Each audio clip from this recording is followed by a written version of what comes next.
And this is actually where the arrogance disappears and the humility comes up, so that we accept that criticism. We look at it, if it makes sense, we accept it, and we say, thank you for pointing that out to me. What a wonderful world that would be. And say if in your family, the wife pointed out a fault in you, and you didn't see it, and say, oh, thank you so much, I never knew that. The husband was open to such positive criticism as well.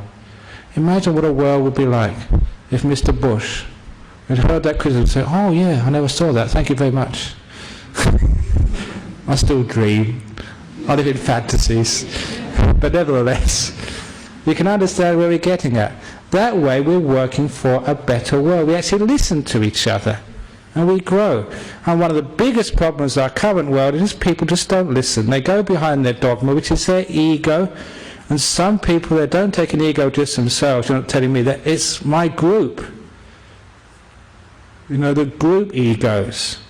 You know, I'm the Muslim, I'm the Buddhist, no, I'm the Christian, this is my church and you can't knock our church. Now, I'm an Eagles supporter. And so you don't tell me the Eagles aren't going to win the grand final this year. Whatever it is, people identify with these groups and they make a sense of self with these groups and they just don't listen.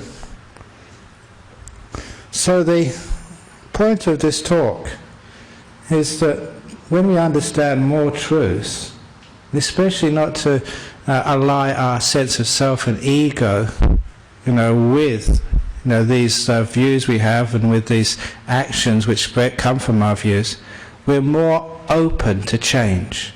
When we're more open to change, we're open to growth. When we're open to growth, we're open to happiness.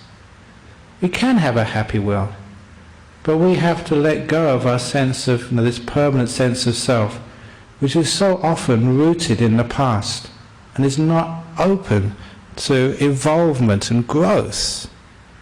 There's how many dogmatic religions are rooted in the past?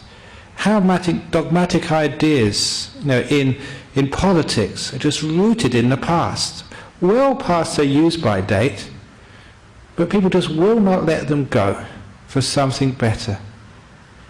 And how many of your ideas are rooted in the past? You just will not let them go for something which is better. And why is that? Because that past, they're your roots, who you think you are, where you come from, that's what you identify with.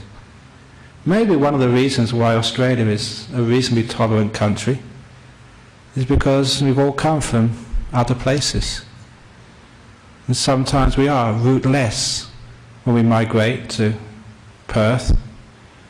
And maybe because we haven't got that roots in the homeland where our ancestors grew up. Maybe that gives us an opportunity to be more open to letting go of the past. More open to sort of change, to growth. Maybe that might be a good case.